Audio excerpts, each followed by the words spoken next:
Welcome to the Breakthrough the Ordinary podcast. Are you ready to commit to your future self? If you are, sibling duo Marc and Claudine Chiarmonte will take you on a journey of self-discovery to unlock your highest potential.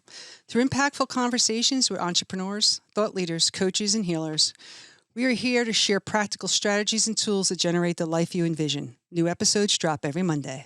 Field of transformational leadership. She's a certified master NLP practitioner and a recognized thought leader in ontological, mindful, and ecological living.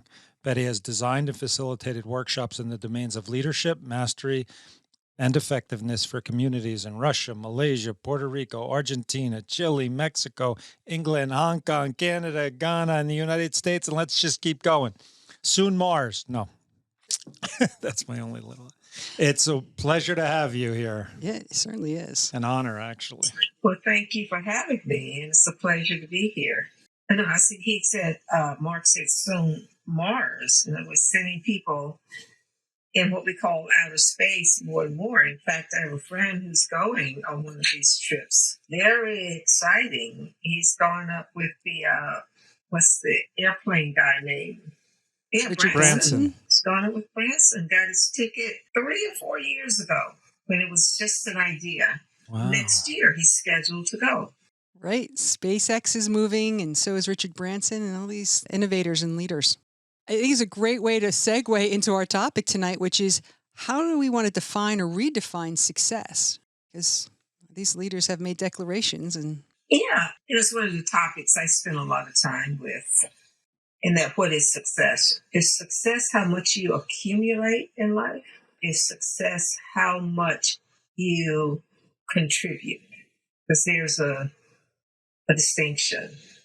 And I was talking to my friend who's going up, and he said, I hesitate to tell my friends that I'm going up because then they look at me, here's another rich white guy going into outer space. And he said, but I worked very hard in my life. And what I'm leaving with my kids as a legacy is also the opportunity and the possibility that through discipline, through work, that they can fulfill on their dreams. And by fulfilling on their dreams, I'm fulfilling on my dreams, which is to have them be successful and meaningful human beings in the world.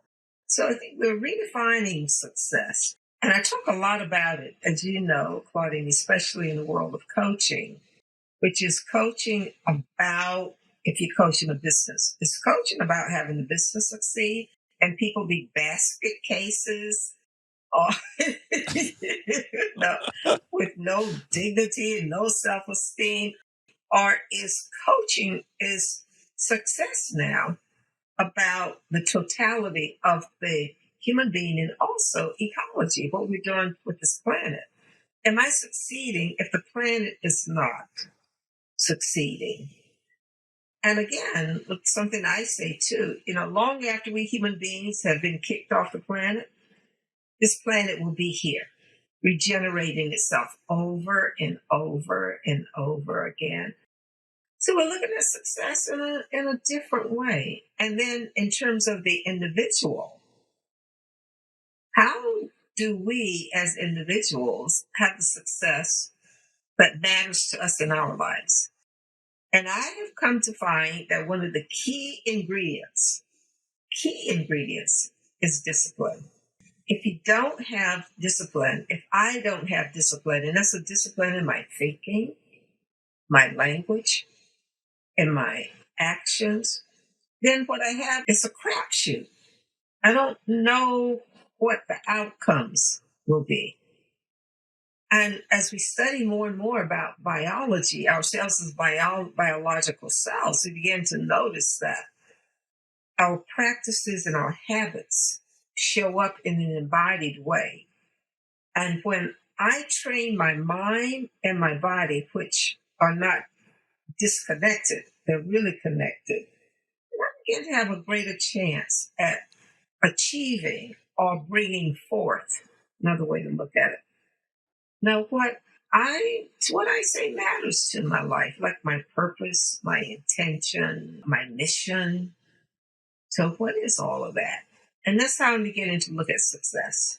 Can I just ask you for the distinction of discipline first? How are you speaking from that so that our listeners and you are like, we can share the language together? Well, I'm speaking of discipline, like if I, inside the context of purpose, mission, and what outcomes I want to have in my life.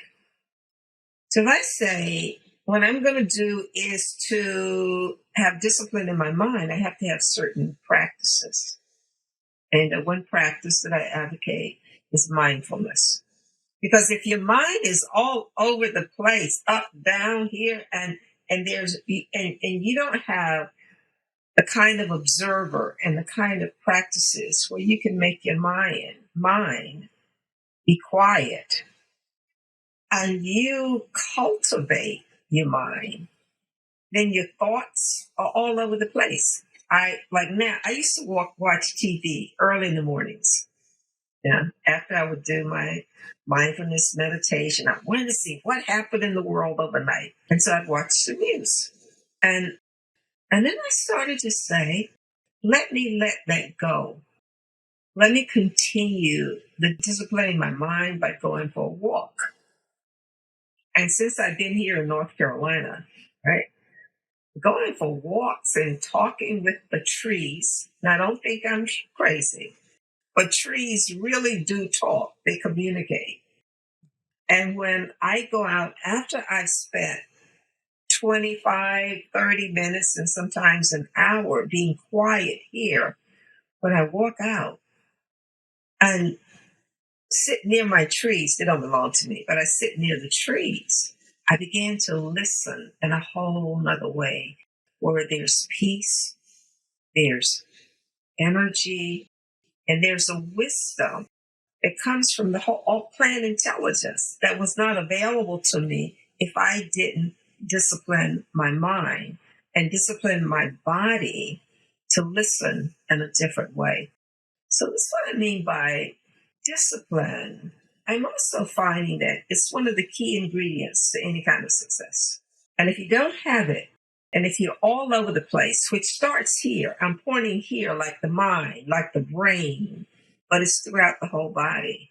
If I can't sit and be quiet and notice my thoughts as they come and go without getting triggered by every thought that rushes, that moves through what I call the space of Bettie Spruill, then I have no discipline. I'm at effect. So you're actually saying that the discipline actually creates a space in us for that creation discipline. Like you're actually creating space for whatever can come or come from you or you generate, because if you don't have that space in yourself with that and don't do the discipline, you don't have any space for that to really come alive. Yeah, the soil. Yeah, I grew up on a farm, not too far from where I just moved. And as a farmer, we learned that a part of cultivating life on a farm had to do with discipline. So by cultivation, you plant the seeds, but you had to do something with the soil. I think the mind is the same way. You put the seeds in the soil, and then you nurture, take care of the seeds. And then when they start to grow, and they will eventually, then something happens that is pretty much like us. The seeds that we plant in our lives and in the actions that we take will have us harvest an outcome. And everything in my life is an outcome of some thought, some way of being, some practices that I've nurtured and cultivated, and then I get the harvest of it. You know, another way it's like reciprocity. We talk about that a lot. So reciprocity has to do with, in the ecological sense, of what have I planted? What have I nurtured? What have I taken care of? And with no guarantee. You see, that's the other thing. It's no guarantee. But I got a better chance of having a full crop of abundance and happiness and joy and love if I am taking care of this little space called Bettie Spruill right here. And the thoughts that I plant the thoughts that I cultivate will grow into, it becomes the harvest. So I ask people not to be surprised by what they get. And some things we'll be surprised by. But if I'm planting seeds of anger and hostility, don't be surprised when that returns to me. It's the nature of the system in which we are born, in which we grow into, that lets us reap what we sow. So we heard that before, huh? You reap what you sow. I think it's a pretty good example of what's possible for us. Betty, in the space of this planting, and we bring forth the seeds we've put in, to be in rhythm with the season of harvest and planting. What is that in the observer and the experience of saying, oh, this is my time to seed and harvest? There's a rhythm in that. Is there a way that you enlighten or can share that or open that up for somebody, even through coaching or through one of your workshops, so that they can be in tune to that? Because I experience it. Some people like, I want my harvest. It's planting season, so to say, and helping them in that space of that discipline of understanding that dance. Yeah, I've recently joined a group of people who are about bringing wisdom, ancient wisdom and indigenous wisdom back to us here on the planet. And the indigenous people around the world pretty much say the same thing in terms of observing and of observing what you are planting. And then it's also a way of engaging vibrationally too with what you're planting that allows our crops, our relationships, our children, our monies, and all of that to flourish, to thrive. And I'm finding it's not difficult to notice, and then notice what you haven't noticed before, and notice in a way where there's deep and profound gratitude for whatever seeds come up, even what appears to be weeds. I think we're more like the earth than we're willing to acknowledge. Something that you said, seasons. We've moved into a time where everything is in season. When I grew up, there were certain fruits and vegetables that you just didn't have. You had to wait until, but now you can almost get anything. That's not quite true because there's so many ships stacked someplace and they can't get all that stuff in here because of the pandemic and other reasons. But there's something which I think the pandemic, Marc and Claudine, was about us slowing down, coming back into harmony with the earth, this earth that is our dwelling place. And if we treat it as our dwelling place, it's also guiding us. It's also teaching us, sharing with us compassion and the cycle of birth and death, over and over again. It's like here, in cold weather, what do bears do? They go into hibernation. We human beings don't go into hibernation too much. We're too busy. This pandemic was like saying, breathe and stop. And a lot of people we were forced to stop and to be with each other in a whole another way. And at the same time, there was some distance and separation, right? But now we're saying, let's see what emerged out of this deep sleep, this hibernation that we were in for a lot of people. And some people will come out of this richer, and I don't mean just financially, but in a whole way, they will begin to experience themselves as integrated, as alive. I don't know if you remember. I remember the first time my sister and I went into a restaurant. So we've been into a restaurant for over a year to eat. It was like, wow, we are really social beings. The interaction, the laughter, the food, and all of that was so taken for granted, allowed us to be present, to taste, to share, to experience the sadness of so many deaths. We've gotten to a place when people die, we just throw them in the ground and say, they're not dead. This is a new age talk too. They're not dead. They don't believe in death. That's not true. Something happens. We can call it something else. but it opened up a compassion. It opened up another way of living to say that there is time with a beginning, a middle, and an end. And how am I going to use my time here? And it's not going to last forever. I turned 73 a couple of weeks ago. And I'm realizing that at 73, I'm not going to be in this body and this shape and this form for another 73 years. I don't want it to be. But something shifted where time took on a different dimension. And it's like, if there's a letter on my heart that only I can write, and I believe this is true for every human being on this planet, no one can write your letter except you. And the only way we can write that letter is through discipline. What is it? And every one of us are unique. You've heard this before. And there are no two snowflakes alike. Each has its own pattern. I think it's true about us. But how do we find our pattern? This is something, as you were speaking, we're weaving a lot of things together, but we're talking about success. So I feel like we're very success driven everywhere, especially now. It's like everybody wants to succeed at everything. You do it in coin, in crypto, you want to do it in this space and that space. But how do we distinguish or define? Everybody's is unique. So everybody's success is unique. Everybody's idea of success is unique. How do we find some kind of ground? You know what I'm getting at? Like, if we're so driven for success, what is it really? What does it look like? How does it stay individualized? And yet I'm rifting here because there's a part of me is like, what is that? Like, how do we define it? What, if it's individual, where's the line? See, that's the thing. It's not individual. That's a part of the myth of the Western world.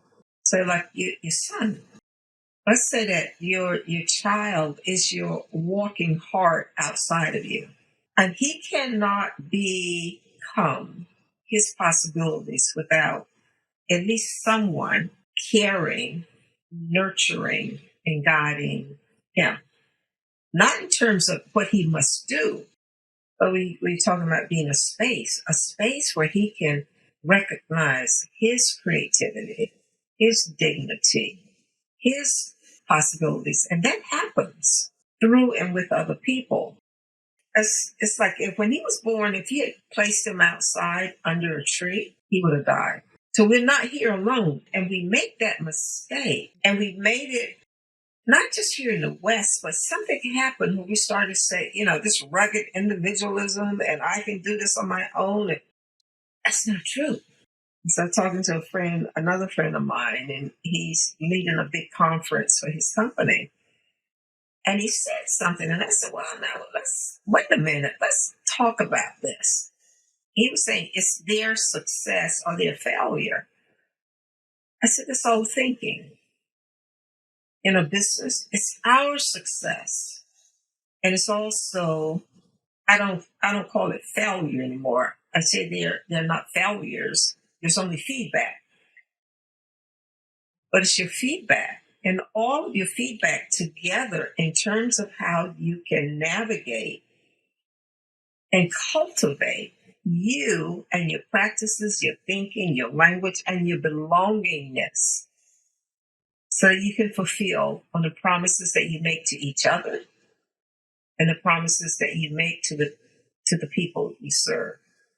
It's a different, and especially now, and I'm seeing the pandemic and the environmental crisis that we're in is saying, no, it's not individual. And that's not to say that we're not individual.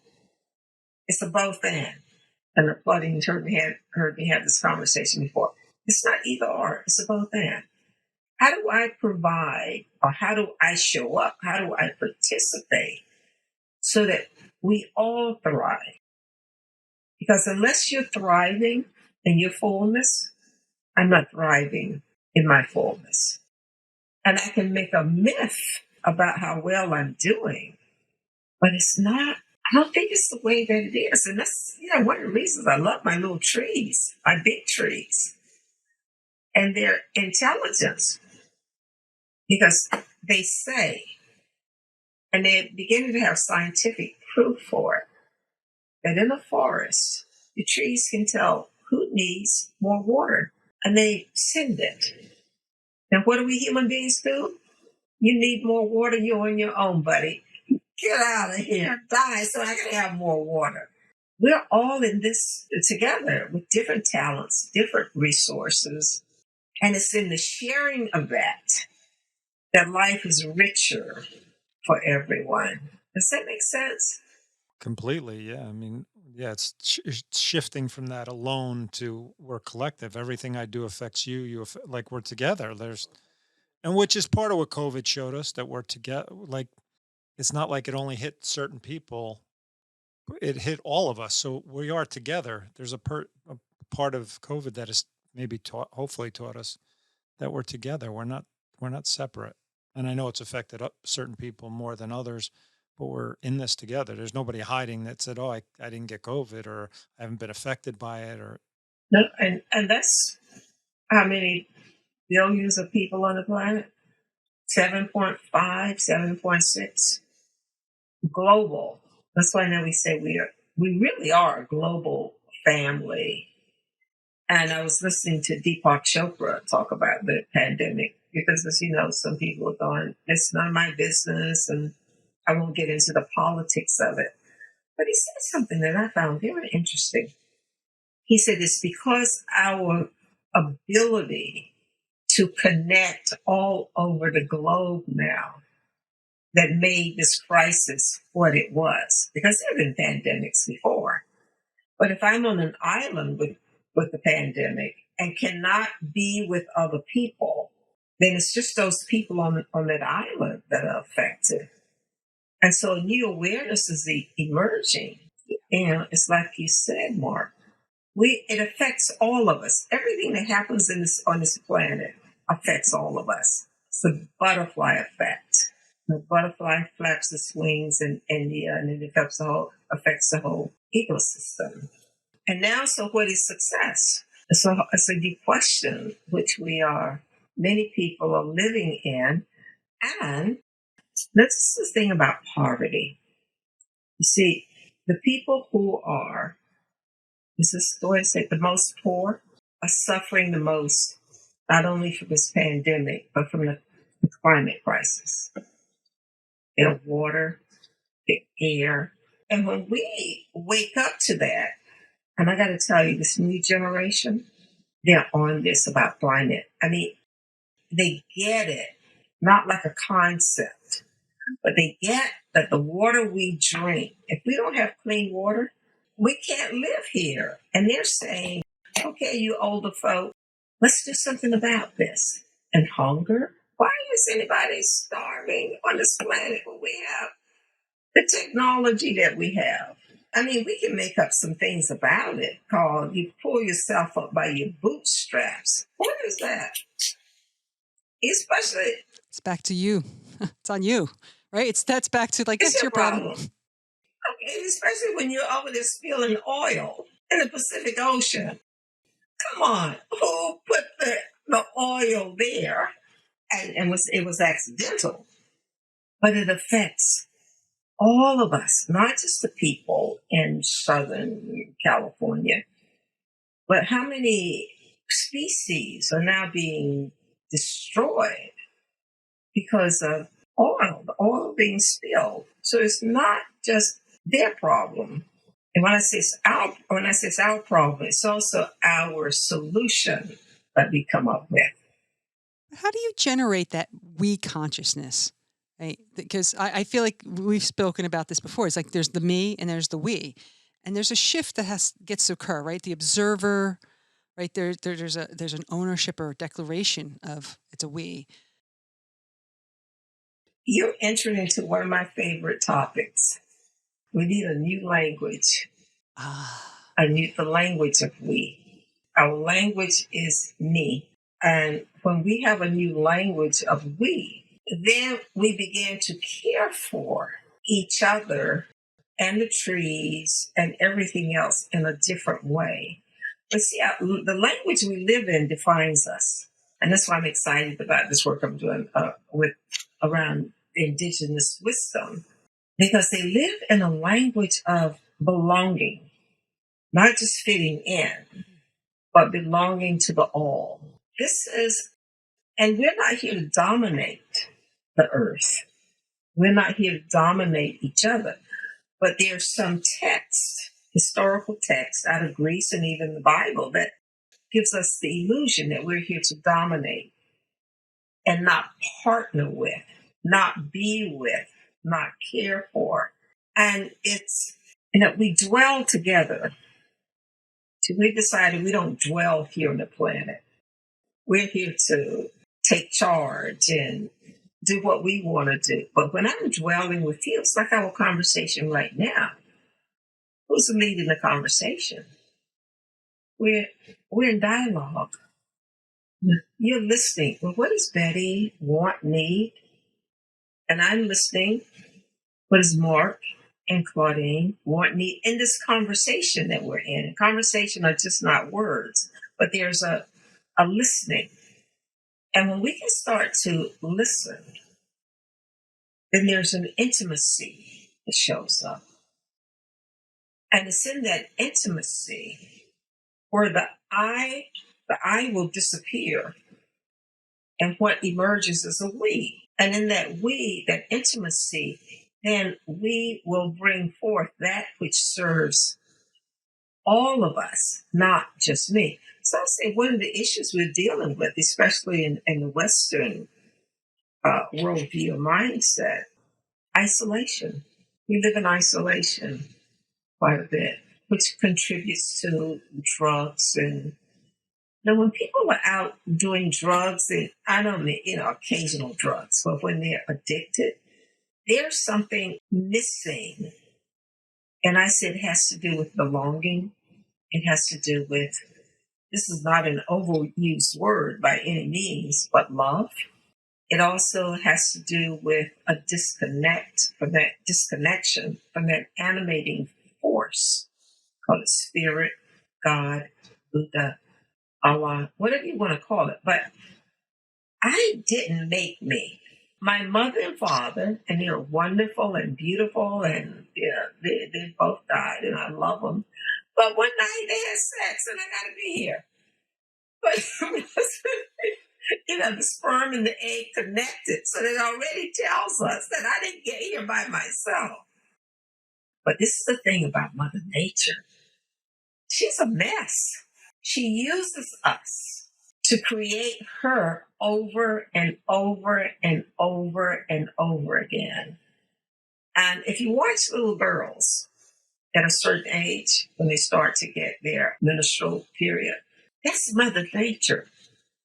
And she's preparing that little girl to receive the sperm so that she is duplicated again or replicated, produced over and over, and has been in just about every species, mammals. But just like the seed in the soil, the seed by itself cannot become an apple tree unless it's planted, placed in soil with water. So we're not alone. But we have, we human beings, we go, I can do anything I want to do. No, you can't. And when we realize that we're not free and we're part of a whole system, a whole ecology, then we have freedom. That is a very different definition of success and belonging for many. It's like you to brother and sister. You can tell too, huh? Now that I look at you. That's the beauty. And then where does discipline come in? And listening is another, something the mystics talk about quite a bit, which is breathing, listening, having gratitude and an appreciation, and knowing that life, what's the saying? Life comes but once. In the village, you heard that little poem. But life comes but once to us, to me, so it appears. But life is lifing over and over and over again, and that's been for billions of years. And so what am I in this dance? Name, someone with the name of Bettie Spruill and my ancestors, many, many, many, many ancestors, just like you, many, many ancestors. And to even acknowledge that there's something that happens here. Wow, I'm not alone. And if I don't discipline my mind, I will walk around as if I am alone. And in that aloneness, there's desperation. And it's also a level of not care. You can't care in your aloneness. And it produces violence. Young man yesterday, I think it was in Texas, went to school to shoot some people because they had been bullying him. Right? That was his solution. 16, I believe. But could you shoot your brother? No, because there's a connection. I am you, you are me. How do we communicate when there's a breakdown? I think this is this podcast, huh? And there are big breakdowns, disagreements, but learning now how to communicate, how to listen, how to forgive and give forth what forgiveness really means. Because every time I wake up and realize that your life matters. It truly does. And why does your life matter? Not just because I say so, because you and I are one and the same. And having your life matter shifts our consciousness. It's like these kids in the school yesterday. They love their teacher. And they said they had heard their teacher say, for high school, I think, the way he said it, I don't remember the exact words, but it was something about, I care for you. Well, he put his life on the line for those kids. He put them in a room and he went out to stop the shooter. And that's a form of caring. Another story I heard. I love great stories that speak to this bravery, this courage. So mother, her little child fell down a manhole out in the park. I think in New Jersey or Philadelphia, but somewhere. And she was screaming, my child, somebody help, somebody help. She jumped down the manhole and got her kid. And when the rescue people arrived, they couldn't figure out how she did it. So it was impossible. But something happens when our care comes forth like that. I care for my son. She didn't throw him into. Now, some people don't care for their kids and they throw them down the manhole. you know. But it's that kind of care.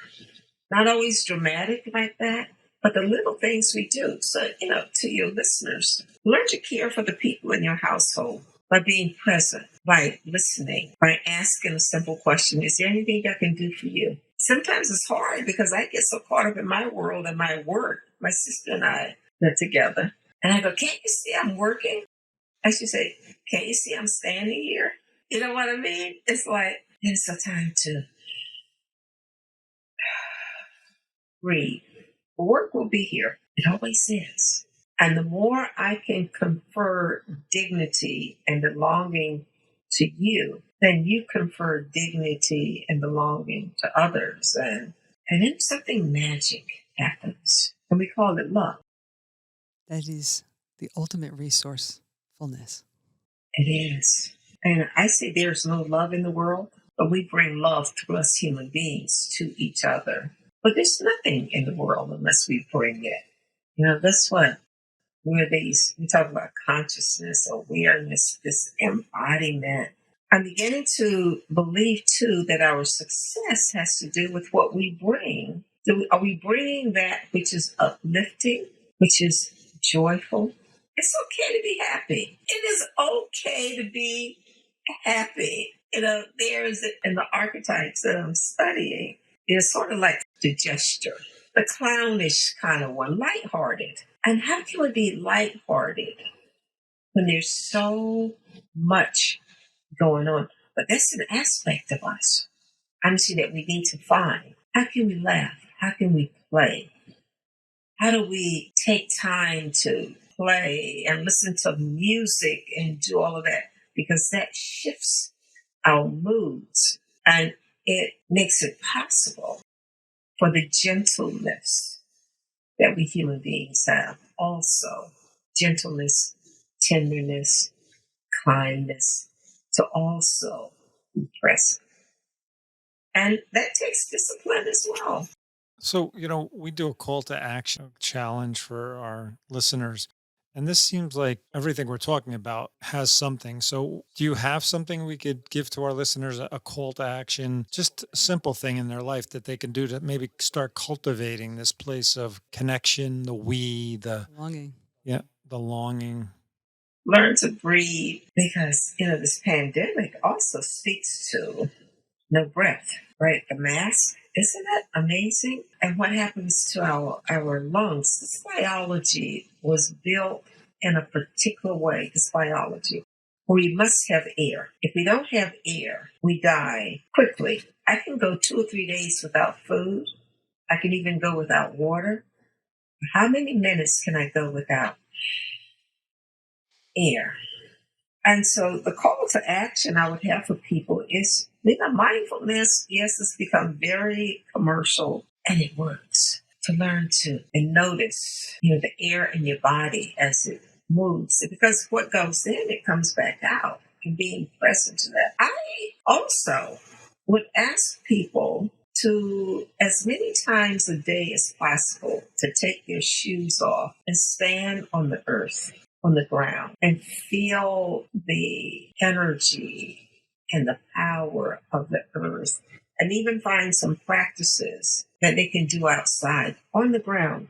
People who live in concrete, I'm not going to make a claim, but I think it's harder for them to experience kindness than someone who's living in a community, the earth, where they're out there. Not because people are bad or wrong, but they have less access to the animating forces of this whole universe. That's a part of what cement does. It puts a cap on it. And I would recommend to people, find a way, and especially if you have kids, find a way to get them outside in the park. Find a way for them to go hug a tree, talk to a tree, or find your favorite tree and talk to, I don't know, trees or he's do they have genders? I don't know. I don't know either. But they call them she's or he's. But just find a way to begin to connect. And I noticed during the pandemic, a lot of people got dogs. But something happened there too, because dogs, I don't have dogs. My sister won't let me have one. We share a house together. She said, you're never here. And if you get a dog, I will end up taking care of the dog. And I am not doing that. And there's something about these dogs that happened during the pandemic. My nephew has a little dog, he and his wife. And I tell you, this little dog has become more human since the pandemic. What about your dog, Mark? What kind do you have? It's a Beagle Jack Russell, and she is personality plus. One day, walker, she climbs up a tree. It's just, she's a unique character, brings personality and fun, never boring. It's just. And not consistent. Like right now, she doesn't like to go out after it gets too dark. In the summertime. In the winter, she'll go out after dark, but in the summer times, it's like, no. She has interesting quirks, but a lovely, she's an alpha female. She'll go to attack, like protect and attack, but she really wants to play, but she has to stand, let you know who she is. She's a character. Great dog. She'll take on the pit bull. She's like 16 pounds. She'll take on a 110-pound pit bull. She's a funny dog. And what are you learning from her about relating in life? There's a balance in her. She can cuddle, and she's just out there and like playing unique. For me, it's let yourself be free and come home for cuddles. Surrender. And cuddle. The other thing in terms of archetypes, we're talking about the warrior archetype, which is, I think, a large part of the Western world is based on that archetype, warrior, especially, you look at Western medicine, chop something out or you give pills and all that kind of stuff. But in the Eastern medicine, it's more about, what would you say? It's almost an internal, right? An internal warrior, like I'm a warrior inside myself. I'm not out there killing or chopping. And then it's an allowing, receptivity. Which I'm beginning to find what love is. love is also receiving. Because if you can't receive, it's in the receiving. And when you're received, when somebody receives you and it's more than warm and fuzzy. It's like something happens to your whole being when you're received completely. And I began to see that that's what love is. So when and for the people who are listening, see if you can begin to listen to people and listen in a way where they get that you get them and they're completely received by you. Listening, I see you. And then I'm here. But and that's the beauty of us human beings. Unless you're seen, you don't exist. I mean, like truly seen. And you see this with mothers and their babies. When these two eyes, the mothers are looking at their babies, are lovers. When you're looking in the eyes and you can just drop everything and be completely received by another, you are transformed in the moment of being received. So learn how to see people and learn how to let people see you. That is the It is piece. all of you, not allowing you to be seen and not always putting on all this stuff, pretending. I want to just cap one thing for a moment, which was there was many offerings of a call to action. Being in nature and finding that space, right? Even in the stillness of mindfulness, or getting your shoes off and I being like the shoes connect off. to the energy. And whatever our listeners choose, we ask you to put that on our Facebook page at the BTO podcast so we can see what comes up for you. If you want to take a picture, write a post. So thank you for those. I really also appreciate the full receiving and allowing to be seen and to melt. There's something about that I just felt like melting into being seen, right? Like I am here, all of me. Thank you for that. Oh, you're welcome. Yes, it's like a yearning, a longing to be seen. Yeah, gotta take the armor off and belong. I think we all want it on some level, consciously or not. But there's so many stories and stuff we have here. Yeah, to give the illusion of protection. And the more armor we put on, the less seen we are and the less we can see. So it's taking that away and being, I don't know, safe. How do I make it as much as possible, make it safe for you to be? And that also has to do with working compassion, passionate heart, understanding the human condition is not an easy condition, but to honor that each person is walking a path. And when I meet you, if anything I can do to make your path a little bit easier, a little bit more sacred, a little bit more divine and holy, then I say that's what I'm here for and what we're here for with each other. And to give up the illusion that we're separate and that we connect and we belong.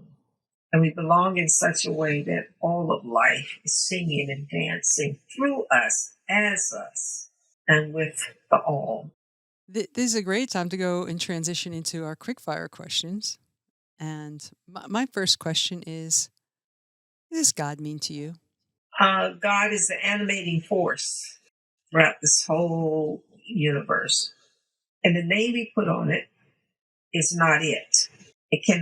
God cannot be named. Because as soon as I put a name on it, it becomes the name and not the phenomenon that God is. And this is what happens in religions and different cultures. And we go to war to say, this is what God is and this is what God is. And there's nothing that's not God. Nothing. But it's in my interpretations that I start to describe, defend, and say, that's not God. And in many religions, or the interpretations that we bring to many religions, is that there's a heaven and hell. And if you're a good person, you go to heaven. If you're a bad person, you go to hell. And we believe that. I don't think God has anything to do. I mean, this force, this energy that's animating the entire universe isn't going, You're good, you're bad, you're right, you're wrong, you're going to heaven. This is a dance of life.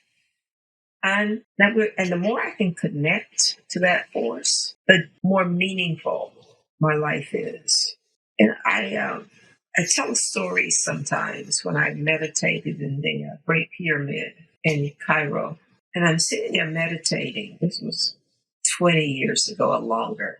I'm a warrior, activist, social activist, and all of that.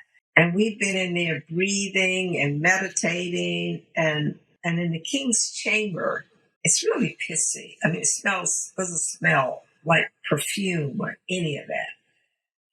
But I'm sitting there and I smelled something that was so sweet, I started to cry. And it was like my third eye, the true eye of seeing, like something dropped down. And I could see through the top of the pyramid. And there were all these constellations and all this going on. And I said, Spruill, you don't know anything about astronomy. You're tripping. And I said, get back here. I thought I was losing my mind. And so I closed my eyes. And then the smell got rich again. And then there were all these teachers and masters around. And they said, the world doesn't need your hatred or your contempt. The world needs your love. And in that moment, it was like my heart, there was a burst. And I was forever transformed because I got an understanding that people really are doing the best that they can, even the crazy ones. And the more I hate and bring war, the more I perpetuate that. And that's what we've been doing for thousands of years. But what is it to love and to be loving? That takes discipline. And it takes a kind of courage, because the word courage itself means of the heart. And it takes courage to love when there's no love. It appears as if there's no love there. So to me, very seldom use the word God. I try to stay away from it because I know people are bringing their own meanings and interpretations. But this animating force is the power of the universe. And when we can align with that, let that and become one with that power, then everything becomes possible for all of us. I don't know if I'm answering your question. That's perfect. That was great. So, what do you want your legacy to be? What it is right now, is that I cared. Sometimes I'm amazed. Like I said, my dad and my mom and dad were farmers. We didn't have a lot of money. In fact, I was born into a house with no running water, outdoor toilet, basically without some of the conveniences of wealth. And I remember going home from college in my first quarter, and I said, Daddy, did you know we were poor? And he said, what are you learning at that school? I say, they did this thing, and this is how much money you make. I mean, we had gotten a whole bunch better. That this is how much money you make, so that makes us, we're living below poverty. And he looked at me and he said, did you have enough food? I said, yeah. He said, did you have shoes on your feet? And I'm like, yeah. He said, and did you have love? And I said, yeah. He said, so then you're not poor. You're not in poverty. You never have been and you never will be as long as I'm a part of your life. And it shifted something for me. And so my legacy, when I moved from California back here, I said, if someone had told me that I would sell a house for $1 million plus, I would have never believed it. So this is the money side. And I've never worked for money. That's not quite true. When I was picking cotton in the fields, trying to work for money to go to the state fair, I was working for money. But it hasn't been a driving force in my life. But then I began to find out the impact of having money and started to challenge some of my beliefs around money. It's easier for someone to go through the eye of the camel than it is for a rich man to get into heaven. All that kind of stuff. It started really to challenge my beliefs around money, to notice them and to So my legacy, I've traveled the world. I met kings and queens and philosophers and Marc and Claudine. And so my life has been rich in so many ways. Are there other things I want to do? Yes. But in terms of my legacy, if people appreciate and get that I cared, and that I cared in a way that they got to see themselves as whole and complete and beautiful, which quite a few people have, that's a legacy. Beautiful. Beautiful legacy you have. Thank you. I will say, as someone who's graduated from your school and been in your space, I will say I do leave your space knowing I've been cared and seen. So you live your legacy, create success in that way for those you touch. No, an honor to have this conversation. I always look forward to any opportunity to connect with you, Betty. So I want to thank you for sharing your space, time, and wisdom with us on success and discipline and what you've brought forth here today. And thank you, both you and Marc.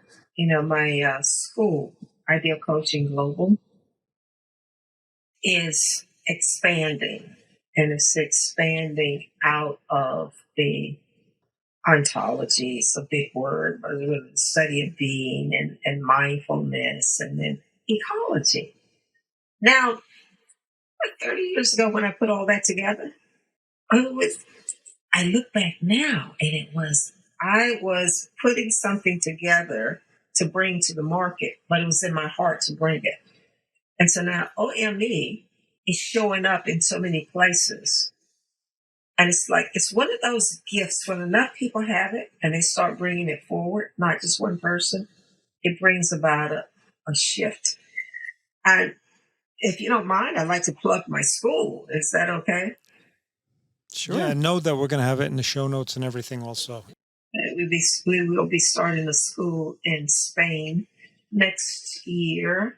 It's nice. And I say, if people want to learn, and it is learning, we require you to think. And thinking not like analyzing, but begin to think in a way, because thinking is creation. Begin to think in a way where you can create. And I invite people to check us out. We got at my website, and we have a course starting next week, and we have a few slots available. And come and find out and see what's possible. It's not so much about coaching, as Claudine will tell you, but it's about being with ourselves and each other in such a way so that what can emerge is our brilliance. What can emerge is there's the emergence of the heart, deep compassion for ourselves. And that's what I do most of the time these days in businesses and in courses. And I thank the both of you so much for what you're doing and having these kinds of discourses and letting people know that there's something else available besides suffering. And there's a way. There's a way. So thank you. Thank you, Betty. Thank you. It's been a pleasure and an honor. And we're going to just do a little sign off. Yes. And I look forward to connecting in the future. Yeah, we have your name on our list. You got it. I think we know how to find each other. Okay, yes. Thank you. So you're welcome. And thank you, everyone, for listening to Break Through the Ordinary podcast. We hope you enjoyed this episode and our deep dive into connectivity, wisdom, and in success and discipline. So if you'd like to support this podcast, please leave a rating and share it with others and post about it on social media. To catch the latest episode, follow us at the BTO Podcast on Instagram, Facebook, Twitter, and YouTube. Thanks again, and we'll see you next time.